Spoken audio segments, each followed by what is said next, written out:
వాళ్ళో ముగ్గురు వీళ్ళో ముగ్గురు మొత్తం ఆరుగురు.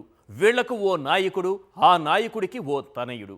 ఆ 7 కొండలను ఈ 8 మంది కబ్జా చేసేశారు. ముందుగా చంద్రబాబు నాయుడు గారి గురించి. ఆయన శ్రీవారి మహాప్రసాదానికి జంతువుల కొవ్వు ఆరోపణలు చేసి తిరుమల ప్రతిష్టను మసకబారేలా చేశారు.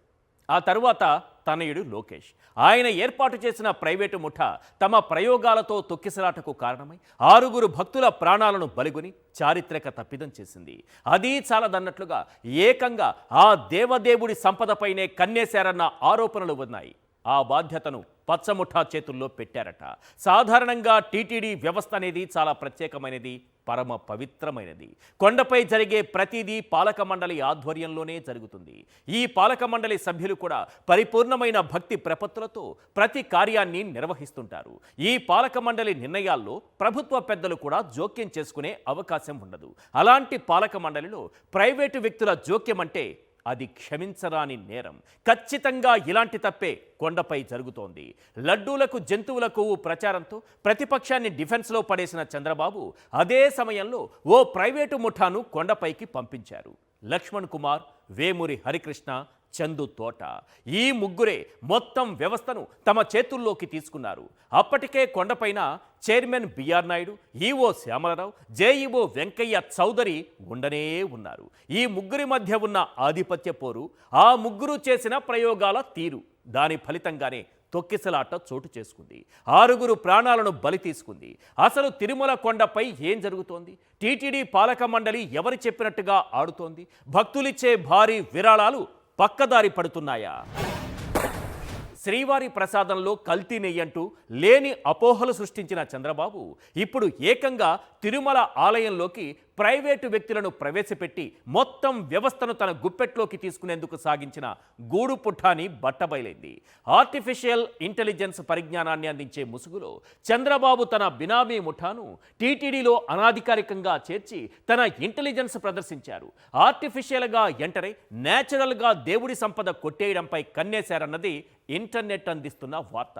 ఆ ముఠా నిన్న మొన్నటి వరకు కొండపై అధికారం చెలాయించింది. ఎలాంటి అధికారిక పదవి లేకపోయినా పాలక మండలి సమావేశంలో ముందు వరుసలో కూర్చోవడం మొదలు భక్తుల దర్శనాలు, ప్రసాదాలు, క్యూలైన్లు, వీటన్నింటికి మించి భారీ విరాళాలు, ఇలా మొత్తం వ్యవస్థను తమ చేతుల్లోకి తీసుకున్నారు. ఇందులో భాగంగానే ముఠా ఏఐ పేరుతో ప్రయోగాత్మకంగా వైకుంఠ ఏకాదశి దర్శనం టికెట్ల జారీని పర్యవేక్షించింది. ఆ ప్రయోగమే వికటించింది. సరైన ప్రణాళిక లేక తొక్కిసలాటకు దారితీసింది. 6 భక్తులు దుర్మరణం పాలయ్యారు. తొక్కిసలాటకు కారణం ఇది అన్నది ఆలస్యంగా వెలుగు చూసింది. అసలు విషయం బయటకు రాకుండా చూసేందుకు మైకు లేకుండా ఓసారి, మైకు పట్టుకుని మరోసారి అధికారులపై ఆగ్రహం వ్యక్తం చేసినట్టుగా చంద్రబాబు తన ఆర్టిఫిషియల్ ఇంటెలిజెన్స్తో కవరింగ్ ఇవ్వడం చూశాం. దీనికి తోడు తన నేచురల్ ఇంటెలిజెన్స్తో డీసీఎం పవన్ కళ్యాణ్ క్షమాపణలు అంటూ డ్రామాలు ఆడటం కూడా చూశాం. తిరుమల కొండను పచ్చముఠా కబ్జా చేసిన వేళ ప్రధానంగా కొన్ని ప్రశ్నలు వినిపిస్తున్నాయి. అవేంటో ఒక్కసారి మనం స్క్రీన్ పైన చూద్దాం. క్వశ్చన్ నెంబర్ 1, టీటీడీలో లోకేష్ బినామీల పెత్తనం ఏంటి? క్వశ్చన్ నెంబర్ 2, పచ్చముఠా ప్రయోగమే తొక్కిసలాటకు కారణమా? క్వశ్చన్ నెంబర్ 3, దేవుడి సంపద మీద పచ్చముఠా కన్నేసిందా? క్వశ్చన్ నెంబర్ 4, భక్తులిచ్చే భారీ విరాళాలు పక్కదారి పడుతున్నాయా? క్వశ్చన్ నెంబర్ 5, తొక్కిసలాట తరువాత పచ్చముఠా సీక్రెట్గా పరారైందా? తిరుమల కొండ బాబు బినామీ ముఠా గుప్పెట్లో చిక్కుకున్న వేళ వినిపిస్తున్నటువంటి ప్రశ్నలివే. లక్ష్మణ్ కుమార్, వేమూరి హరికృష్ణ, చందు తోట ఈ ముగ్గురే ఈ పచ్చముఠాలో ప్రధాన సభ్యులు. ఈ ముగ్గురు లోకేష్కు అత్యంత సన్నిహితులు. పెత్తనానికి, దోపిడీకి వీరెంచుకున్న మార్గమే ఏఐ టెక్నాలజీ. ఆ ముసుగులో ఈ ముగ్గురు కొండపై పాగా వేశారు. 2014-19 మధ్య టీడీపీ ప్రభుత్వ హయాంలో ఫైబర్ నెట్ కుంభకోణంలో ప్రధాన నిందితుడిగా ఉన్న వేమూరి హరికృష్ణ నేతృత్వంలోనే ఈ కుతంత్రానికి తెరతీశారు. ఇతను ఈవీఎంలు ఎలా హ్యాకింగ్ చేయాలో బాగా తెలిసిన వ్యక్తి. ఈవీఎంల హ్యాకింగ్పై గతంలో ఇతనిపై కేసు కూడా నమోదైంది. ఈవీఎంలు హ్యాకింగ్ చేయగలిగే వ్యక్తి శ్రీవారి ఆన్లైన్ టికెట్లు కొల్లగొట్టలేడా అని భక్తులు గుండుపై చెయ్యేసి నిమురుకుంటూ ప్రశ్నిస్తున్నారు. ఇక చంద్రబాబు ఏరి కోరి నియమించిన తిరుమల అదనపు ఈవో వెంకయ్య చౌదరి ఈ ముగ్గురికి సీక్రెట్గా సహకారం అందిస్తున్నారు. వీరి సహకారంతో మంత్రి లోకేష్కు సన్నిహితులైన లక్ష్మణ్ కుమార్, చందుతోట అనే ఇద్దరు సాఫ్ట్వేర్ నిపుణుల ముసుగులో గుట్టు చప్పుడు కాకుండా టీటీడీలోకి ప్రవేశించారు. ఓ కేంద్ర మంత్రి వద్ద గతంలో పిఎస్గా పనిచేశానని చెప్పుకునే లక్ష్మణ్ కుమార్ ఏకంగా టీటీడీ అధికారిక సమావేశాల్లో పాల్గొంటున్నాడు. అదనపు ఈవో వెంకయ్య చౌదరి పక్కనే ఆయనకు కుర్చీ వేసి మరి ప్రోటోకాల్ మర్యాదలు అందిస్తున్నారు. అంతేకాదు అతడికి ప్రత్యేక ఛాంబర్, వాహనం, ఇతర సౌకర్యాలు సమకూర్చారు. నిజానికి టీటీడీలో ఏదైనా పోస్ట్ ఇవ్వాలన్నా, కన్సల్టెంట్గా నియమించాలన్నా అధికారికంగా ఉత్తర్వులు ఇవ్వాలి. అయితే వడ్డించేవాడు మనవాడైతే బంతిలో ఎక్కడ కూర్చున్నా పంచభక్ష పరమాన్నాలు చేరాల్సిన చోటుకు చేరుతాయన్నట్టుగా ఏ అధికారం లేకపోయినా ఈ ముఠాకు పెద్దపీట వేసి కూర్చోబెట్టారు. తిరుపతిలో తొక్కిసలాటకు ప్రధాన కారణం ఈ ముఠా చేసిన ప్రయోగమే.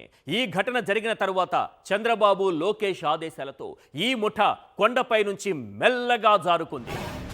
తిరుమల కొండను కబ్జా చేసే కుట్రలో భాగంగానే ఈ ముఠా 7 కొండలపై అడుగుపెట్టింది. తిరుమలకు ఏఐ టెక్నాలజీ సాకుతో దర్శనాలు మొదలుకొని ప్రసాదాల పంపిణీ, క్యూలైన్లు, భారీ విరాళాలు అన్నీ వీరి చేతుల్లో పెట్టేశారు. Chairman BR Naidu, EO, JEO సహా ఇతర అధికారులు ఈ ముఠా చెప్పినట్లు వింటూ వారికి కావలసిన విధంగా సహాయ సహకారాలు అందించారు. నిజానికి ఈ ప్రసాదాల పంపిణీ, క్యూలైన్లు, దర్శనాలు ఇవన్నీ ఆ ముఠా చేతుల్లో పెట్టడం అసలు లక్ష్యం కాదు.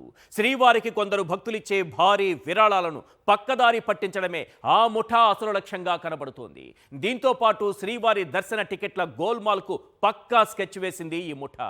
తిరుమల కొండపై నకిలీ టికెట్ల వ్యవహారాలు ఈ 6 నెలల్లో చాలానే వెలుగు చూశాయి. సాక్షాత్తు టీడీపీ అధికార ప్రతినిధులే శ్రీవారి దర్శనాన్ని ఒక వ్యాపారంలా మార్చేశారని సోషల్ మీడియాలో పోస్టులు పెడుతున్నారంటే వీళ్ల అరాచకాలు ఏ స్థాయికి వెళ్ళాయో అర్థం చేసుకోవచ్చు. టీటీడీ పాలక మండలి మాజీ సభ్యుడు ఓవి రమణ మరో షాకింగ్ విషయం చెప్పారు. సీఎం చంద్రబాబు మెప్పు కోసం ఆయన వస్తున్నారని తెలిసి స్వామివారికి పచ్చ వస్త్రం అలంకరించారని స్వయంగా ఓ ఆగమ సలహాదారుడు ఆయనకు చెప్పారట. అధికారంలోకి వచ్చిన 6 నెలల కాలంలో పవిత్ర పుణ్యక్షేత్రాన్ని చంద్రబాబు ఎంతలా భ్రష్టు పట్టించారో చెప్పడానికి ఇంతకన్నా పెద్ద ఉదాహరణ ఇంకేముంటుంది.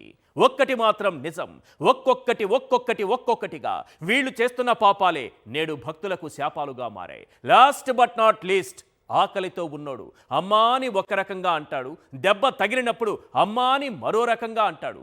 మనం భక్తితో గోవిందా గోవిందా అని ఓ రకంగా అంటాము. ఎవరి చేతిలోనైనా మోసపోయినప్పుడు గోవిందా గోవిందా అని మరో రకంగా అంటాం. పవిత్ర పుణ్యక్షేత్రంలో పాపిష్టి పనులు చేస్తున్న వారిని చూసి గోవిందా గోవిందా అని ఏ రకంగా అనాలో ఇక భక్తులే డిసైడ్ చేసుకోవాలి. ఇది మాత్రం గన్ షాట్.